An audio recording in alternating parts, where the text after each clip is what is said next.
Dear friends, are you preparing for an Ellen Bradley PLC interview? In this video, I will cover the top interview questions and answers that will help you crack the job easily. So friends, जिस तरह से आपने हंसते खेलते कूदते हुए पूरा course complete कर दिया, उसी तरह से अगर आप इंटरव्यू की तैयारी कर लेते हैं तो आप इंटरव्यू भी इसी तरह से खेलते कूदते हुए निकाल देंगे। चलिए फ्रेंड्स, देखते हैं कुछ क्वेश्चंस और उसका आंसर्स जो कॉमनली इंटरव्यू में पूछे जाते हैं। तो फ्रेंड्स, यहाँ पे क्वेश्चन आ सकता है what is L M Bradley. हमने एल एम ब्रेडली का पूरा कोर्स तो कर लिया, ठीक है, पूरे उसके पीएलसी का सॉफ्टवेयर देख लिया, प्रोग्रामिंग कर लिया, बट एल एम ब्रेडली क्या होता है हमें वही पता नहीं रहेगा, तो हम इंटरव्यू कैसे क्रैक करेंगे। तो फ्रेंड्स, क्वेश्चन आ सकता है what is L M Bradley. तो आपको पता होना चाहिए कि L M Bradley is a brand of programmable logic controllers, industrial automation components and software owned by Rockwell automation. Okay friends, ये एलिमेंट एक ब्रांड है जो कि पीएलसी बनाती है and industrial automation components and software बनाती है। ये किसके द्वारा ओन होता है? तो ये रॉकवेल ऑटोमेशन का प्रोडक्ट है। एंड आपको पता होगा कि एलएम बिडली ने बहुत बड़ा मार्केट कैप्चर किया हुआ है ऑटोमेशन की फील्ड में, तो इसके प्रोडक्ट जो है वाइडली यूज होता है मैन्युफैक्चरिंग एंड प्रोसेस ऑटोमेशन में। देन फ्रेंड्स, क्वेश्चन डेफिनेटली ये तो आएगा ही अगर आप पीएलसी का इंटरव्यू देने जा रहे हैं या फिर ऑटोमेशन का इंटरव्यू देने जा रहे हैं, तो what is a PLC. PLC क्या होता है? तो यहाँ पे आपको डिस्प्ले पे फोटो दिखाई दे रहा होगा पीएलसी का। फ्रेंड्स, अगर इंटरव्यू पूछ रहे हैं व्हाट इज़ पीएलसी, तो आपको ऐसा नहीं करना है फोटो दिखा के आपको ये नहीं बोलना है कि ये होता है पीएलसी। वहाँ पे आपको क्या करना है, प्रॉपर डेफिनेशन बताना है पीएलसी का। तो what is PLC? Programmable logic controller is an industrial digital computer used for automating electromechanical processes such as control of machinery, assembly lines and robotics devices। ठीक है, तो आपको प्रॉपर डेफिनेशन वहाँ पे बताना है, ना कि जिस तरह से मैंने यहाँ पे पिक्चर दिखाया था पहले वैसे आपको फोटो दिखा देना है, देखो सर ये होता है पीएलसी। देन क्वेश्चन आ सकता है what are the different types of LM Bradley PLC. LM Bradley के कितने टाइप की पीएलसी है? तो आपको फ्रेंड्स मिलता है माइक्रोलॉजिक्स जो कि स्मॉल एप्लीकेशंस के लिए यूज होता है, एंड कॉम्पैक्ट लॉजिक्स जो कि मीडियम साइज एप्लीकेशंस के लिए यूज होता है, एंड कंट्रोल लॉजिक्स जो कि large scale and complex automation में यूज होता है। देन आता है SLC 500 जो कि थोड़ा सा पुराना सिस्टम है बट अभी भी यूज में है। देन फ्रेंड्स, क्वेश्चन आ सकता है what software is use to program LM Bradley PLC. Friend देखो, हमने इतना सारा प्रोग्राम बनाया, ठीक है, बहुत सारे इंस्ट्रक्शंस देखे, हम डेली क्या कर रहे थे, इसके प्रोग्राम को ओपन कर रहे थे। जब हम माइक्रोलॉजिक्स पीएलसी की प्रोग्रामिंग कर रहे थे तो हम डेली क्या होता है, ये सबसे बड़ी गलती होती है, ध्यान से इसको समझना। इंटरव्यू में ये क्वेश्चन तो आता ही है कि आप कौन से सॉफ्टवेयर पर प्रोग्रामिंग करते थे, आपको कौन से सॉफ्टवेयर प्रोग्रामिंग करने आता है। तो कई बार कैंडिडेट ये सबसे बड़ी मिस्टेक करते हैं कि वो प्रोग्रामिंग तो रोज़ करते हैं बट उनको सॉफ्टवेयर का नाम ही याद नहीं आता है। तो ऐसी गलती नहीं करना है।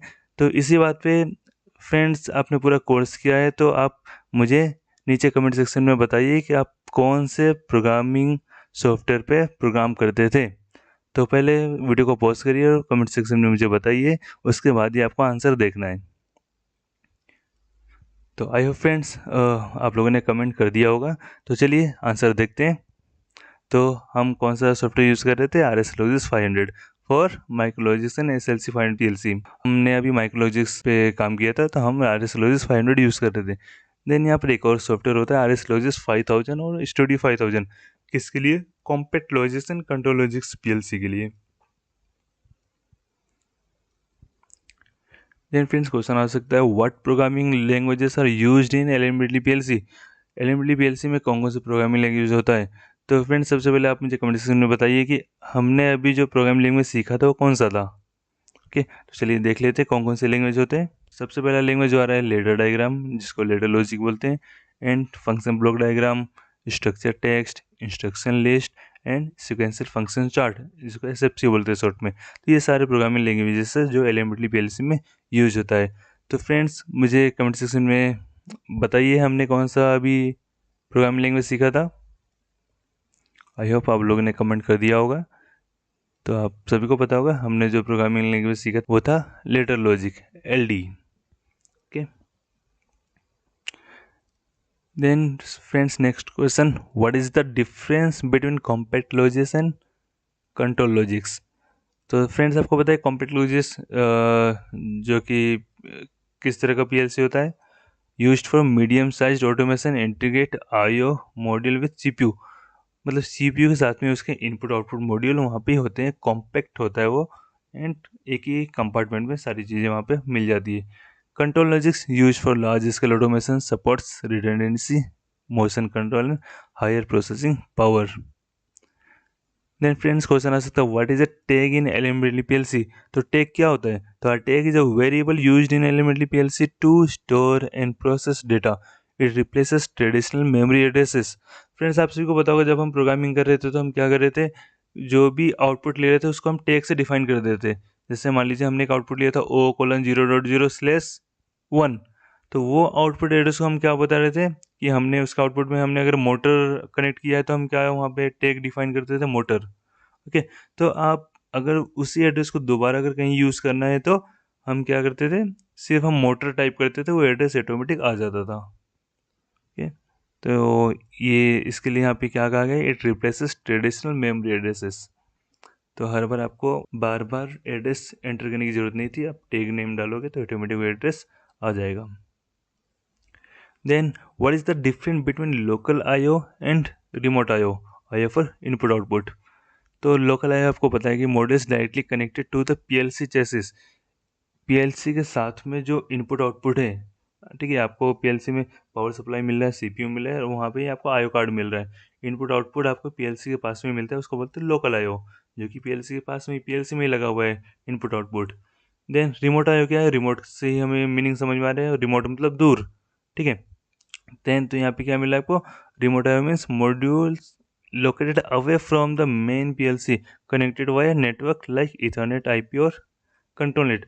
जो आईओ जो कि पीएलसी से दूर है उसका हमें नेटवर्किंग के थ्रू कनेक्शन करना पड़ रहा है, उसको हम बोलते हैं remote IO. Simple. Then what is RS links. तो फ्रेंड्स ये भी आपको पता ही होगा, हम जब भी प्रोग्रामिंग सॉफ्टवेयर ओपन करते हैं तो उसको हमें क्या करना पड़ता है, कम्युनिकेशन कॉन्फ़िगर करना पड़ता था। तो किसके थ्रू करते थे हम? RS links. तो आरएस लिंक्स क्या है? RS links is a communication software used to connect a computer to an LM PLC for programming, monitoring and troubleshooting. Then what is the difference between run mode and program mode in LM PLC. तो friends I hope ये भी आप easily इसका answer कर पाएंगे, run mode and program mode. तो आपको पता है कि जब भी हम प्रोग्राम कंप्लीट करने के बाद उसको हम क्या करते थे, डाउनलोड करके रन मोड में जाते थे। क्यों रन मोड में जाते थे? PLC execute the program, run mode में ही पीएलसी प्रोग्राम को एग्जीक्यूट करता था और हमें दिखाई देता था। Then what is the program mode. तो आपको पता ही है प्रोग्राम मोड क्या है, जब हम पीएलसी में प्रोग्रामिंग करते थे। रन मोड में प्रोग्राम नहीं कर सकते, पहले हम उसको ऑफलाइन जाते थे, देन वहाँ पे प्रोग्राम करते थे, उसको बोलते हैं program mode. The PLC stops running and allow modifications. वहाँ पे आपको जो भी मॉडिफिकेशन करना है तो प्रोग्राम मोड में ही कर सकते हैं, रन मोड में नहीं कर सकते। How do you troubleshoot an LM PLC. ये भी बहुत इंपॉर्टेंट क्वेश्चन है, इंटरव्यू में कई बार पूछा जाता है कि पीएलसी में कोई अगर फॉल्ट आ रहा है, एरर आ रहा है, कुछ प्रॉब्लम आ रहा है तो उसको आप कैसे ट्रबल शूट करोगे, कैसे सोल्व करोगे। तो यहाँ पे आपको फॉलोइंग स्टेप्स आपको फॉलो करने पड़ते हैं। सबसे पहले आप क्या करोगे, चेक कंट्रोलर स्टेटस LEDs। आपको पीएलसी के ऊपर बहुत सारे LED मिलती है, इंडिकेटिंग लैंप मिलता है, ठीक है, वहाँ पे लाइट होती है। तो आपको पहले लाइट चेक करनी है कि कौन सा लाइट ऑन है, कौन सा ऑफ है, ठीक है। वहाँ पे रन वाली हो सकती है, इनपुट आउटपुट हो सकती है, फॉल्ट वाली हो सकती है। तो कोई फॉल्ट आया होगा तो क्या होगा, फॉल्ट इंडिकेशन लैंप ऑन हो जाएगा, तो वहाँ से आपको पता चलेगा कि कुछ तो फॉल्ट आया हुआ है। देन यूज RS लॉजिक्स और स्टूडियो 5000 फॉर मॉनिटरिंग एरर्स। अगर आपने स्टेटस चेक कर लिया, देन उसके बाद आपको प्रोग्राम चेक करना पड़ेगा, राइट, कि प्रोग्राम में तो कुछ एरर नहीं है, तो वो आपको वहाँ पे वेरीफाई करना पड़ेगा प्रोग्रामिंग सॉफ्टवेयर में। Then verify power supply and network connections. आपको ये देखना है कि कहीं मान लो पीएलसी काम ही नहीं कर रहा है, होल्ड मोड पे चला गया, आगे कुछ एग्जीक्यूट ही नहीं हो रहा है, या जो एग्जीक्यूट था पावर प्रोग्राम चेंज ही नहीं हो रहा है, तो उस केस में आपको पावर सप्लाई भी चेक करना पड़ेगा कि पीएलसी को प्रॉपर पावर तो मिल रहा है, प्रॉपर वोल्टेज आ रहा है, कि कहीं कनेक्शन लूज तो नहीं हुआ है, कहीं ब्रेक तो नहीं हुआ है, नेटवर्किंग में कोई कनेक्शन तो नहीं ब्रेक हुआ है। तो ये चीज़ें आपको वहाँ पे चेक करनी होगी। Then check input output diagnostics and tag values. आपको जो भी आपने इनपुट आउटपुट एड्रेस वगैरह डिफाइन किया है उसका स्टेटस आपको देखना है। ओके, वहाँ पे कोई एरर तो नहीं आई है, उसके टैग वैल्यू में कोई चेंजेस तो नहीं हुआ है, प्रॉपर वैल्यू फेच हो रही है ना, प्रॉपर वैल्यू कमांड में जा रही है, वो सारी चीज़ें आपको वहाँ पे देखनी होगी। फ्रेंड्स, आई होप आपने इन्जॉय किया होगा पूरी जर्नी को, कोर्स को कंप्लीट करने में। फ्रेंड्स, इसी तरह से सीखते रहिए, आगे बढ़ते रहिए, ग्रो करते रहिए, दुआ में याद रखते रहिए। Thanks for watching and learning. मिलते हैं फिर नेक्स्ट कोर्स में, तब तक के लिए टेक केयर।